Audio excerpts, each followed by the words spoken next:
Rajkot civil હોસ્પિટલની સરકારી જગ્યા પર સંસ્થાનો કબજો। હોસ્પિટલમાં સેવાના નામે બે સંસ્થાનો સરકારી જમીન પર કબજો। હોસ્પિટલની પાર્કિંગની જગ્યા પર મોટા ડોમ લગાવી કબજો કર્યો। સિવિલ અધિક્ષકે દર્દીઓની સુવિધા માટે સંસ્થાને બોલાવ્યા હતા। રાજકીય પીઠબળ હોવાથી સંસ્થા સિવિલ અધિક્ષકને ગણકારતી નથી। એસડીએમ મનપા કમિશનરને રજૂઆત કરવા છતાં કોઈ કાર્યવાહી નહીં। ટ્રસ્ટના નામે રાજકોટ સિવિલ હોસ્પિટલમાં સરકારી જગ્યા ઉપર દબાણ। આમ જો નિયમ અનુસાર જોઈએ ને તો લેન્ડ ગ્રેબિંગ દાખલ થાય, પરંતુ સિવિલ અધિક્ષકને પણ આ લોકો જવાબ નથી દેતા।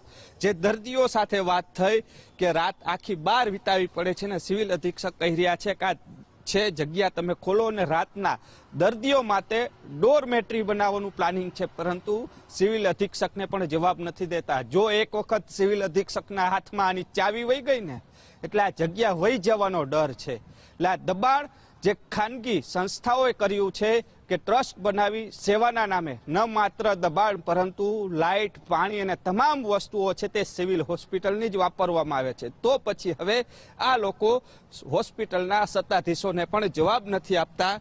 સૌથી મોટો સવાલ છે, શું સેવા તમે કયો એમ જ થાય? કેમ દર્દીઓના સગાને તમે જમાડો છો, સારી વાત છે, પરંતુ દર્દીના સગાને રાત આખી બાર ઠંડીમાં વિતાવી પડે છે, કેમ નથી દેખાતું? એટલે સૌથી મોટો સવાલ છે, સેવાના નામે જગ્યાઓ ઉપર દબાણ સિવિલ હોસ્પિટલમાં કરી નાખવામાં આવ્યું છે ને અલગ અલગ બે સ્થળો ઉપર 2021થી સિવિલ અધિક્ષક નોટિસો આપે છે। એસડીએમને કહે છે, મ્યુનિસિપલ કમિશનરને કહે છે, પોલીસ કમિશનરને કહે છે આ જગ્યા ખાલી કરાવવાનું, પરંતુ આજે હજી આ કબજો યથાવત જોવા મળ્યો છે।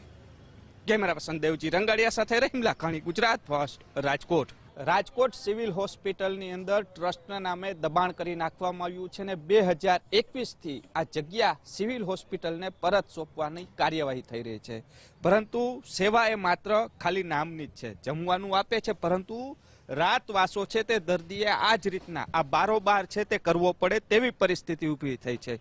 સિવિલ અધિક્ષક દ્વારા આ ટ્રસ્ટના સંચાલકોને કહેવામાં આવ્યું કે તમે આવો અને વધારે સુવિધા, કારણ કે રાત્રિ દરમિયાન શિયાળો છે ને લોકો હેરાન ન થાય તે માટેની સગવડતા ઊભી કરવી છે। જે ડોમ છે તે ખોલાવા છે, પરંતુ ડોમ ખુલતા નથી ને અધિક્ષકને જવાબ, બેન આખી રાત અહીંયા વિતાવી અંદર એમ તો પછી ગયા હતા થોડીક વાર। કેવી ઠંડી, કેવી કાંઈ બહુ ઠંડી લાગે હો બેન, તમે આખી રાત અહીંયા જતા? હા, અહીંયા જતા।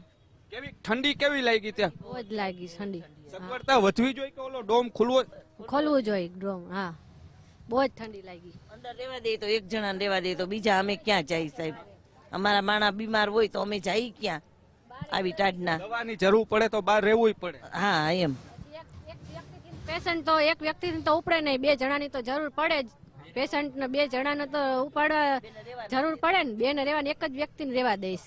સાથે આવેલા સગાઓની પીડા છે કે જે રીતના સૌથી મોટો સવાલ ઉત્પન્ન થઈ રહ્યો છે કે એક તરફ બે ડોમ છે કે જ્યાં સગવડતા થઈ શકે એમ છે, સામે જ છે, પરંતુ સૌથી મોટો સવાલ એ ઉત્પન્ન થઈ રહ્યો છે કે રાજકીય ઓથા હેઠળ કબજો જમાવી દીધો છે। સિવિલ અધિક્ષકને રસ છે કે આ ગરીબ દર્દીના સગાઓ છે તે રાત્રિના હેરાન ન થાય, રોડ ઉપર સૂવું ન પડે, પરંતુ જે રાજકીય ઓથા હેઠળ પેલા મેડિકલ ને હવે સેવાના નામે આ જગ્યા છે તે પચાવી પાડવાનો કારસ્તાન છે તે સામે આવ્યું છે।